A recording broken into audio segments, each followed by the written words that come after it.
గిరిజన ప్రాంతాల్లో ఒక్కో తెగది ఒక్కో ఆచారం. వారి సంప్రదాయాలు వ్యవహారాలు ఎదుటివారికి వింతగా ఉన్నా ఒక్కొక్క ప్రాంతం ఒక్కో రకమైన పండుగ జరుపుకుంటారు. తరతరాల నుంచి విశాఖ జిల్లా అరకులోని మాడగడలో నిర్వహించే బలిపోరాబ్ పండుగకు ఎంతో విశిష్టత ఉంది. ఎన్నో ప్రత్యేకతలున్న బలిపోరాబ్ పండుగను గిరిజనులు ఎలా జరుపుకుంటారు?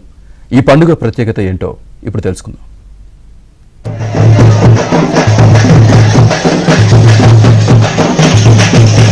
పచ్చటి కొండలు, తెల్లటి తివాచి పరిచే మంచు దుప్పటి, ఎత్తైన జలపాతాలు అల్లూరు జిల్లాకి సొంతం.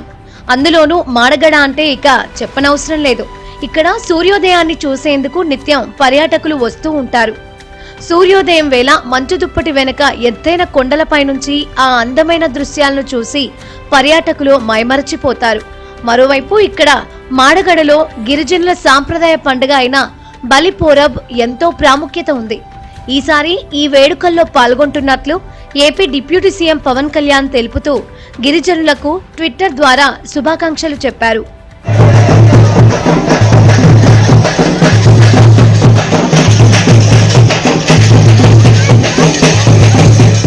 మాడగడలో గిరిజన ప్రజలు 12 రోజుల పాటు భక్తి శ్రద్ధలతో బలిపోరబ్ పండుగ చేస్తారు.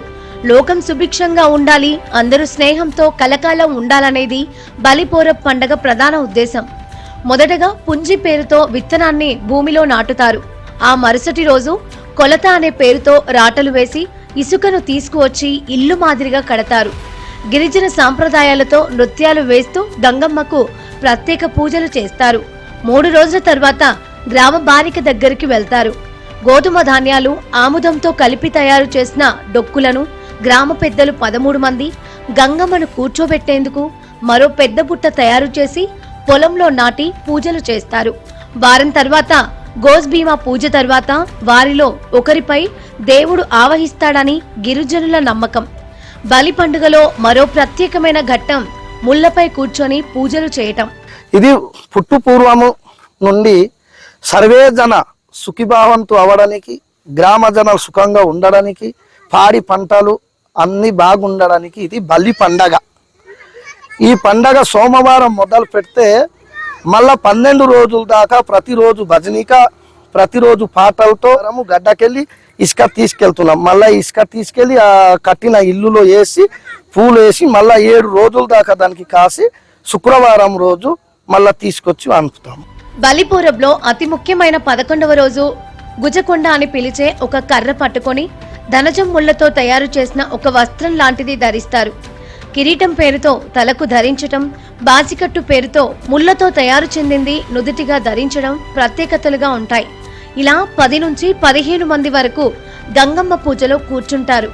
అదే రోజు తెల్లవారుజామున 3 గంటలకు గాలికొండ పర్వతానికి బెత్తంకర్ర తీసుకురావడానికి గ్రామస్తులు వెళ్తారు. గాలికొండకు వెళ్లి వచ్చేంత వరకు గ్రామస్తులు వేచి ఉంటారు. బెత్తంకర్ర తేవడానికి వెళ్లిన వారు తిరిగి వస్తారా లేదా అనే భయంతో గ్రామస్తులు గడుపుతారు.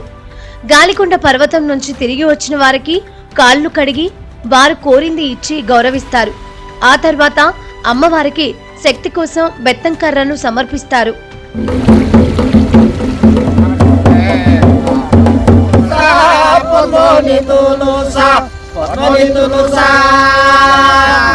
పొలం దగ్గరికి వచ్చి పూజలో పాల్గొన్న 12 మంది పొలంలో పూసిన పువ్వులతో తమ ప్రాంతంలో పాడి పంటలు, పశు సంపద వృద్ధి చెందుతాయని నమ్ముతారు.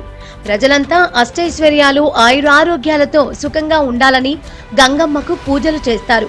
12వ రోజు సాయంత్రం 6 గంటలకు గంగమ్మ వారిని ఊరేగిస్తారు. గడ్డలో నిమజ్జనం చేసి బలి పండుగను ముగిస్తారు. ఇలా 12 రోజుల పాటు నియమనిష్టలతో బలి పండుగ జరుగుతుంది. ప్రతి 3 ఏళ్లకు ఒకసారి నిర్వహించే బలిపోరబ్ పండుగ ముగింపు జాతరలో ఈసారి AP deputy CM Pawan Kalyan పాల్గొంటున్నారు.